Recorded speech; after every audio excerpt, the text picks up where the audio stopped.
സ്നേഹപ്പെട്ട എല്ലാവർക്കും പ്രതിനിധിയിലേക്ക് സ്വാഗതം. ഇവൻ എൻ്റെ പ്രിയപുത്രൻ, ഇവനെ ഞാൻ പ്രസാദിച്ചിരിക്കുന്നു. മത്തായി സുവിശേഷം 1-17 വാക്യം. യേശുവിൻ്റെ ഭൗമിക ശുശ്രൂഷയുടെ തുടക്കത്തിൽ നടന്ന പ്രധാന സംഭവം യോഹന്നാൻ്റെ കൈകളാൽ നടന്ന അവൻ്റെ സ്നാനമായിരുന്നു. യോഹന്നാനെ എതിർക്കുവാൻ ശ്രമിച്ചെങ്കിലും മനുഷ്യവർഗവുമായി താതാത്മ്യം പ്രാപിക്കാൻ അത് അനിവാര്യമാണെന്ന് യേശു തർപ്പിച്ച് പറഞ്ഞു. ഇപ്പോൾ സമ്മതിക്കുക, ഇങ്ങനെ സകല നീതിയും നിവർത്തിക്കുന്നത് നമുക്ക് ഉചിതം. മത്തായി സുവിശേഷം 1-17 വാക്യം. യേശു ചോദിച്ചപ്പോൾ യോഹന്നാൻ ചെയ്തു. തുടർന്ന് യോഹന്നാൻ സ്നാപകനും ജനത്തിനും യേശു ആരെന്ന് വ്യക്തമാക്കിയ ഒരു കാര്യം സംഭവിച്ചു. അത് യേശുവിൻ്റെയും ഹൃദയത്തെ ആഴത്തിൽ സ്പർശിച്ചിരിക്കണം. സ്വർഗത്തിൽ നിന്നുള്ള പിതാവിൻ്റെ ശബ്ദം ഉറപ്പ് നൽകി, ഇത് ഞാൻ സ്നേഹിക്കുന്ന എൻ്റെ മകനാണ്. വിശ്വാസികളുടെ ഹൃദയത്തിലുള്ള അതേ ശബ്ദം നമ്മോടുള്ള അവൻ്റെ വലിയ സ്നേഹത്തിന് ഉറപ്പ് നൽകുന്നു.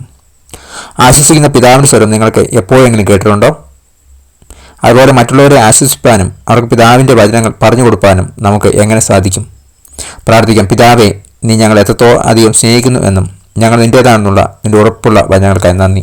കഴിഞ്ഞ രക്ഷകാലം വരാവുന്ന ആപത്തവണ രോഗദുഃഖം മണത്തും ദൈവം നമ്മെ കാത്തുവായിച്ചു. ഞാൻ ദൈവത്തിന് നന്ദി പറയുന്നു. പുതിയ രാജ്യക്കാരൻ ദൈവം നമ്മെ അത്ഭുതകരമായി നടത്തണമെന്ന് പ്രാർത്ഥിക്കുന്നു. ഒരിക്കൽ കൂടി God bless you in Jesus name. Amen.